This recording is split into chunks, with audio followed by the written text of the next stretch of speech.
Well, hello guys, welcome back to episode 4 of Alpha Polaris, the point-and-click Lovecraftian horror game set in Greenland.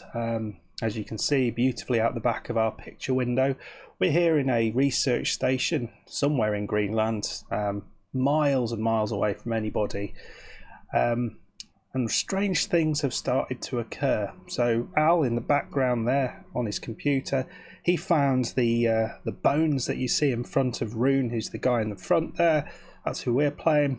And also this kind of weird map or something that looks like it's animal skin or some form of skin sort of tied together. So in the last episode, sewn together. In the last episode, we had to deal with a polar bear that had escaped from a cage that we'd put it in. We're not weird, we put it in there because it had a sore tooth, and Rune here is I thought he was Norwegian, but apparently he's Swedish, is a scientist, and he researches the behaviour of polar bears. So he put a tracking collar on it and found out it had a poorly tooth, but it escaped in the night. And Tolly, who's not here, and we saw him last episode, as it escaped in the night, we came into the kitchen, he walked in and he was having some sort of nightmare, and still trying to figure out what on earth he was talking about. He's saying he sees the beasts. I don't know what the beasts are, but we're going to find out. Right then, let's crack on. So we've got to talk to someone who might know something about the bones. That's our next job. Let's have a chat to Al. I had to shoot the bear. I was examining her tracks and lifted my head, and there she was, right in front of me. If I hadn't looked up. What you need to do is calm down a bit. Everything is fine. You found the bastard, that's the most important thing. Take it easy for a while, Rune. Right, marks in the bones. We haven't had a There are chance both pictograms and mutilation marks on the bones. Enough to turn this into an academic study. That may very well be the case, but unless you turn that into potential profit, I don't think the company would be very interested. Otherwise, that sounds very interesting. Yeah, the company, there's a representative from the company coming from Thule. We still don't know where that is. I probably should look that up. Let's ask him about his background. We haven't done that I yet. understand you have a long work history in the Arctic. Too long, my friend, too long. I've seen all kinds of creatures in here. All kinds of jaunty fellows. Oh, we have said that. Right, I think we've talked to him about all those things, so we're going to head on out. I reckon we want to talk to Nova. I think that's what we need to do. So we'll go and see if we can find her. She's an Inuit, so kind of understands the sort of local practices and things.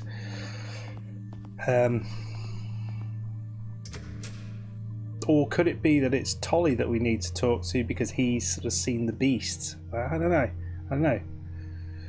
Maybe she'll be in here.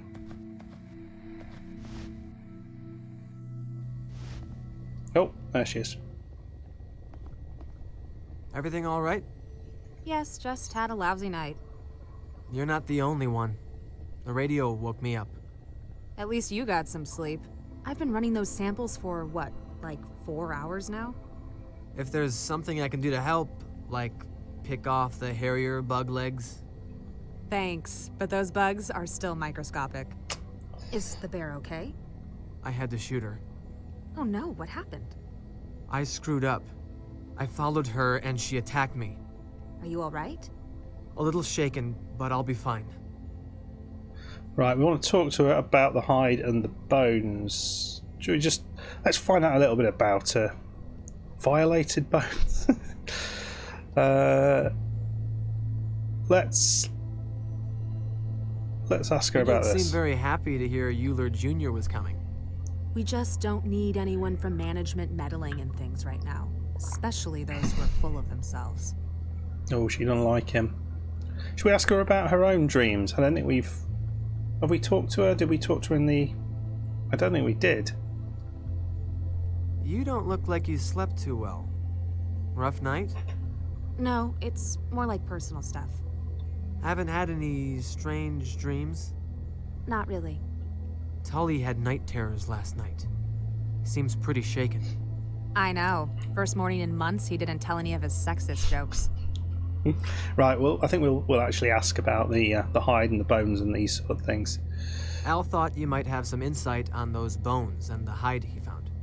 If you mean as an Inuit, not that much. People often have this misconception of our cultural unity, but in reality, there are many different cultures and groups. I'm a Canadian Inupiat. In Greenland, there's the Kalaallit, although the dialect spoken here in the north is Inuktun. It's very close to the Canadian Inuktitut that my mom spoke to me. However, I took some courses on Paleo-Eskimo cultures, so I might be able to tell you something. So she might be able to look and interpret the symbols, perhaps. I found interesting details in the bones Al brought. There are knife marks all over them, and the bone marrow has been exposed in one. That's usually done to feast on the juicy innards. Which would mean the Paleo-Eskimos were practicing cannibalism. No, I don't think so. Why not? It's known to happen in extreme conditions. Trust me, this is something that I know really well. Cannibalism is a strong cultural taboo for the Inuit. They would not do that. There's some evidence of even older cultures than the Inuit in Greenland. Degenerate hunting cults, very warlike and tightly organized, which doesn't apply to us. Sounds like they could have practiced violent rituals. But as I said, they were not Inuits. According to the myth, they were driven into the sea by old Inuit tribes. I have a couple of articles on the subject. I'll fetch you one. Cool, I think that's what we were supposed to do. I also have another article about the mythological side. I'll try and find it for you tonight. Right, so let's get a bit more about her. From my first day here, I noticed how you take pride in your past. I'm sure your mom taught you that. Not really. She always told me to forget the bygone ages and become a trucker. Fair enough. You look really good. Losing you to the logging industry would have been a waste of talent. You should see me driving a Kenworth double trailer up the Wrangell Mountains before you say that. Definitely not for the faint-hearted. Anyway, I learned to take pride in what I am after I moved to Alaska and went to university. Right. Let's hear about the oil It's samples. supposed to be a major oil prospect down there? Yes, but Al thinks we need to do a little more work before trumpeting about our find. I thought they'd already trumped in. We'll ask about We it. on for tonight? Oh, yeah. We are, but I have to zone out for a while first. Okay, did we get anything there? Did we get her... Oh, notebook. Right, articles. We've got a couple of articles. That's just one article. I hope you realise that. Chapter... Oh, we can read it. Cool. We only got one... We got one page? No, we've got a single page. Right, we'll have a look at that in a second. Okay, the article will help the hide and bones. Let's go somewhere and read it. So sit down here, yeah. We've got to stand up and bloody read it. Is that what we got to do? Let's go into our room.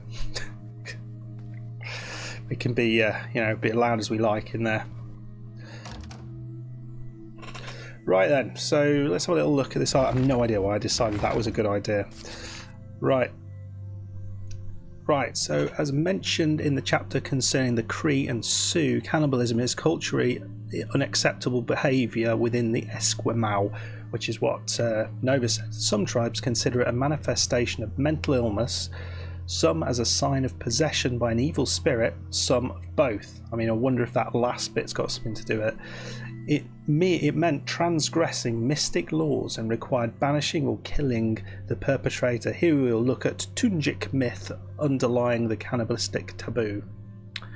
So Greenland Eskimo believed in a race of cannibalistic men called the Tunjuk, inhabiting the Webb Island northeast from the mainland into the ancient times. They were said to hunt down the unwary and slay them gruesomely. In some versions, the Tunjuk were a race of giants that were driven to inaccessible mountains and the inland. In others, they were said to be a tribe of primitive wild men, very vile and cruel, who turned to evil spirits in their hunger and went mad with ravenous desire for more. Ashton, the spirit of solitude, hunger, and gangrene, lovely, heard their call, descended upon the tribe, and possessed them. I wonder if that's who it is. Ashton could not be satisfied. The more human limbs, hands and feet they offered, the more it ate, until the whole tribe was consumed. Then Ashton went back to a remote waste far north, carrying some men with it. I mean, this sounds about right, doesn't it? While most scholars regard Tunjuk as a myth enforcing the taboo, there are some that believe there existed a tribe of prehistoric men in Webb Island. This is supported by the find in Charles Wild in 1962. Wild was a US Army geologist and amateur anthropologist stationed in Thule who discovered a man-made mound in the island during a fact-finding mission. They were later found to be the remains of an ancient pylon. I wonder if it's 5G. Right then, so what we do have here is some symbols. So we could maybe use these to determine what's going on. So you've got one here with good hunting grounds in the western fells, good fishing grounds in the sea beyond the two mountains.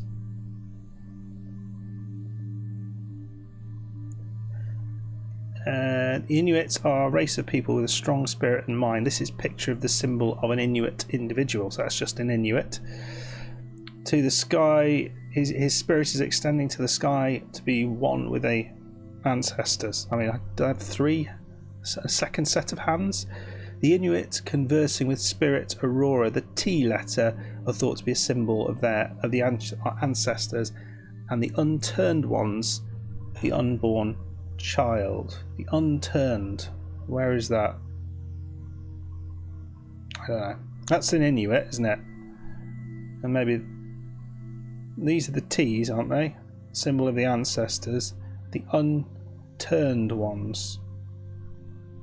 Oh, so where you don't have a turn at the bottom of the T, is that what they're saying?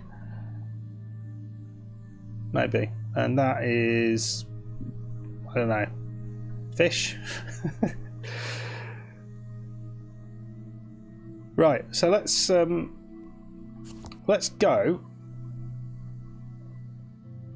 and have a look at the Highland Bones. That's going to be really exciting for you guys, isn't it, as I sort of just read through that article.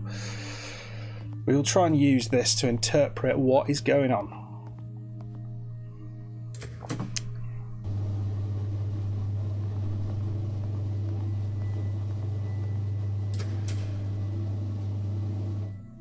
Maybe we'll be able to see the bones, the markings on the bones, perhaps. Right. Two symbols, men dancing and feasting. So, can't really see them, so I think these are probably the ones we need to think about. Right, so you can see some T's.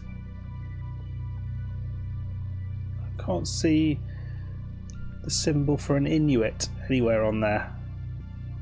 That looks like a starry night.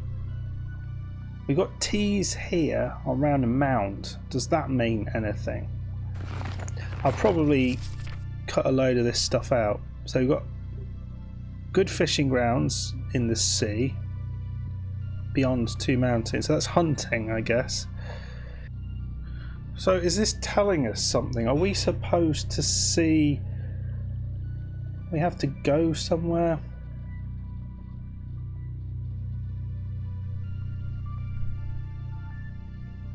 Oh, this is tough. I think that means... Oh, there's a hill. Oh, oh, oh. We found something. We found something. Hill. No. Right, so what is this? It's what looks like a hill, and I'm pretty sure. So this is what we've got to try and figure out.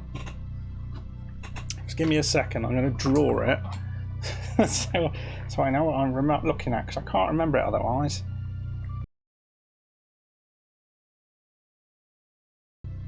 So that's something to do with hunting. That was, but it's got crosses at the end. Oh, here we go. That's Inuits, isn't it? Inuits in the sky.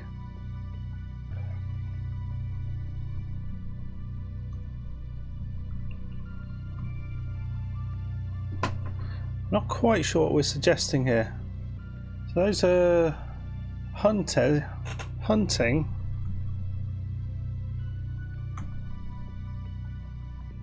Good hunting grounds in the West Fields. Why is that good? Good hunting grounds. That's definitely the sign they've got for hunting. Right, okay, so fuck. So this one here. Inuit hunting Inuit. Because you've got what looks like the sign for the Inuit, or three-headed Inuit. Brothers.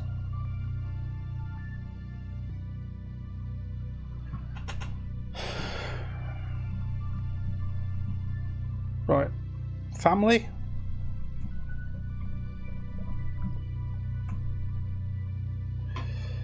My doubt I'm going completely on the wrong thing. The uppermost. Yeah, it's not the hunting symbol. I think I've got that wrong. It's the Inuit symbol. The three Inuit symbols together. Well, I don't know. The uppermost symbol.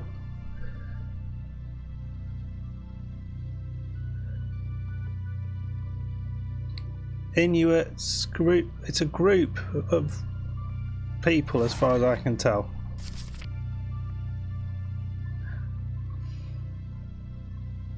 I wonder if there's something elsewhere in here that.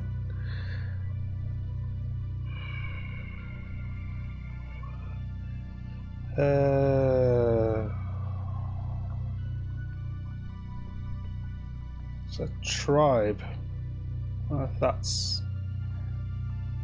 Is that going to be the word? Tribe?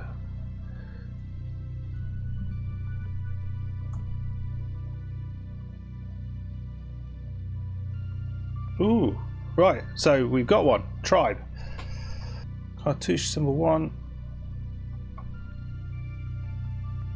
Alright, so we've got to figure out what these are. So, let's go back to the book.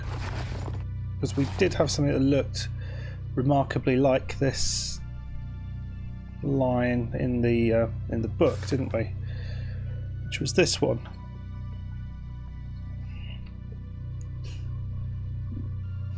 So, hunting is that bit.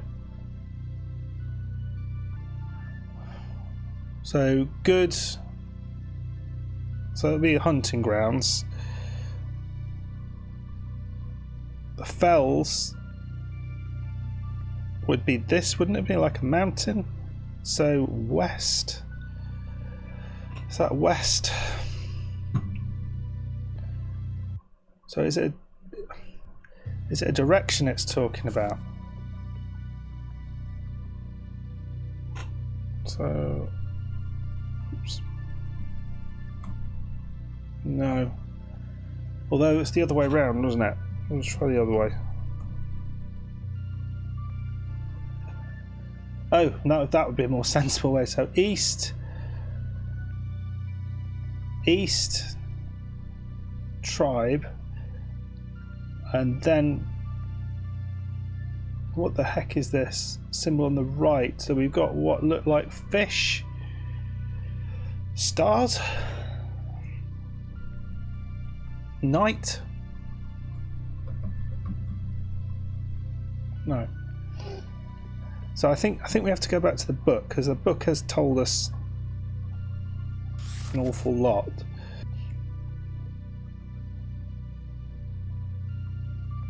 Symbol ancient ancestors. Spirit? Maybe? Spirit?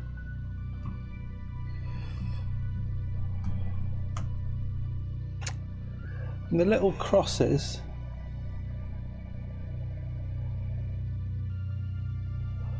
It'd be good to be able to see it a little bit better.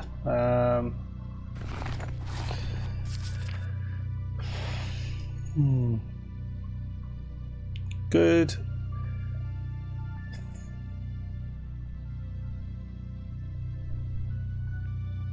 And the sea, that's the sea beyond two mountains. That's the sea. So is that anything like that? Lake? Sea? So if that's the sea,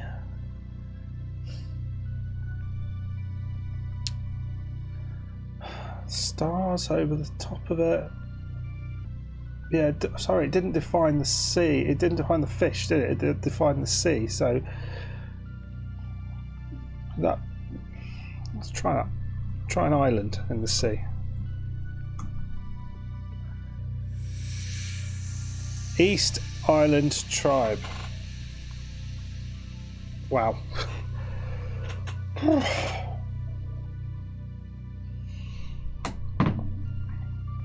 Right. East Island Tribe. So that's the signature. So it's the East Island Tribe. So does that tell us something? This is what the book was talking about, the East Island Tribe. Yeah, they must have migrated here thousands of years ago from Webb Island, which is to the east. Which is exactly what it said in the book. Right. Wow. That took some thought process. Right.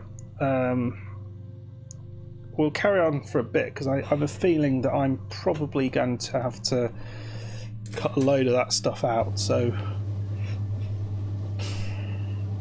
yeah, what did it say? Who am I borrowing from? Al. I'll probably need the keys from him.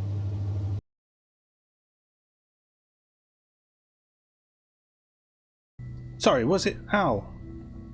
Oh, for Pete's sake. From Al, not Norris. So, yeah, ignore me. We'll just walk back where we were. I need to borrow the 6x6. The carcass has to be moved. Don't quite know. Yes, but not today. It's going to be dark soon. And have you forgotten about a certain young lady awaiting her bomb Alaska? Now? I think I'm too shaken up for that right now. On the contrary, it'll do you good. Get your mind on something Are we going to do some cooking? What is that thing anyway? Ice cream and frozen berries? Oh boy. Listen to me, and listen carefully. Bomb Alaska is more than just a dessert. Its roots go back to the French royalty. Making a proper one is no small feat. You need a blowtorch to finish it, to say nothing of the perfect timing involved. Oh, God. Luckily, you are looking at an expert on this, as is attested by my perfect figure. I'll scribble down some instructions for you. And one more thing, you do well if you don't swallow all the things Tully says about Nova. That wannabe womanizer is just a tad jealous. You'll never meet another girl like her, trust me. I've known her for a long time. Right. Tunjuk, let's... The symbols on the hide are linked to an old tribe, the Tunajuk. Historians seem to consider them to be a legend. Well, what do you know? There are still hidden things in the world. Right. I think we've got Bomb Alaska. There we go. Well, so we need a sponge cake, ice cream, meringue, and brandy. We've got a lighter. That's good. So put the ice cream on the bottom of the bowl. So we need sponge cake, ice cream, meringue, and brandy. Right. I guess that's what we're doing now. So.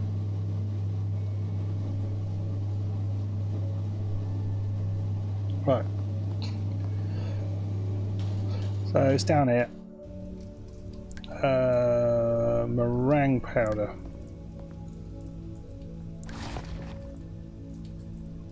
Sponge.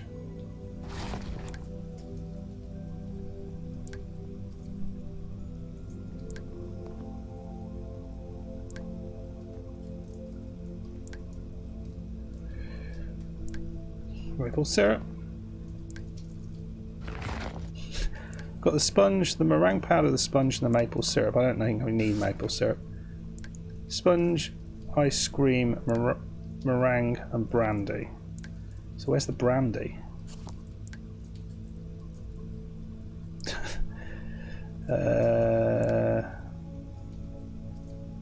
Ice cream box.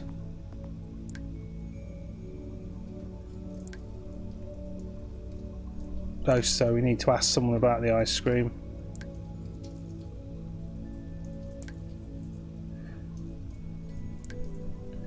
Brandy. Are we seeing brandy anywhere? On the label it says world's best ice cream made with the traditional dry ice mixing methodology. High fructose corn syrup, which is fine sugar and double cream. So I think we've got maple syrup, which will do for that. I think we can probably make it with that. I can't believe I'm making bloody food. Okay. So leave the box alone. Frozen carbon dioxide is dry ice, Rune. Right, so I wonder whether we should leave this actually. Not quite sure.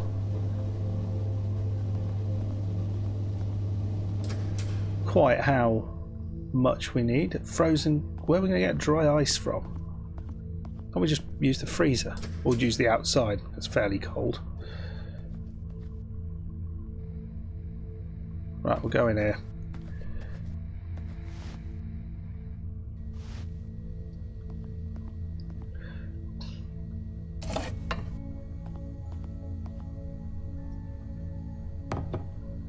I'm ready to cook.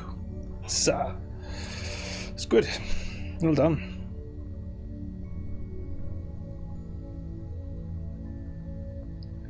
So we've got a. So the first thing we need to do is make the ice cream.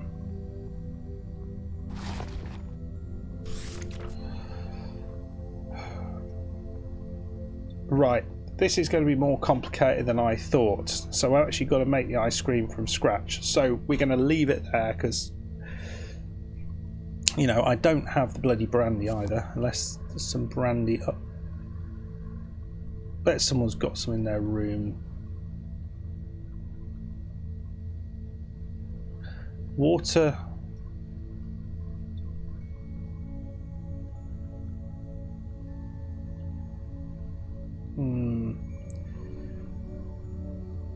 Yeah. So we will go and do that.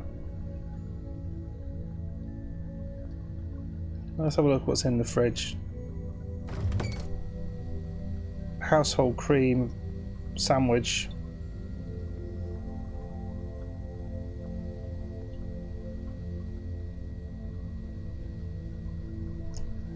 That's the most random knowledge in the world. Vegetables. Shady. Don't know. Right, okay, we will hold off there. It was a bit of a thinking episode there. Not quite sure how long it will be, but hopefully you guys will won't find it too dull with me kind of sitting there and working it out. I will cut down the bits so it will be in a, you know, we'll get the highlights of it. Anyway, hopefully you will come back for episode 5 while we will be making a meringue bomb. I've got to make meringue first, and I've got to try and figure out how on earth to get dry ice. I don't know why we can't just use ice and take the cream outside or something. Maybe that's what we'll try and do. Anyway, thank you very much. If you enjoyed the episode, please hit the like button. Please subscribe if you are new, and I'll see you next time. Goodbye.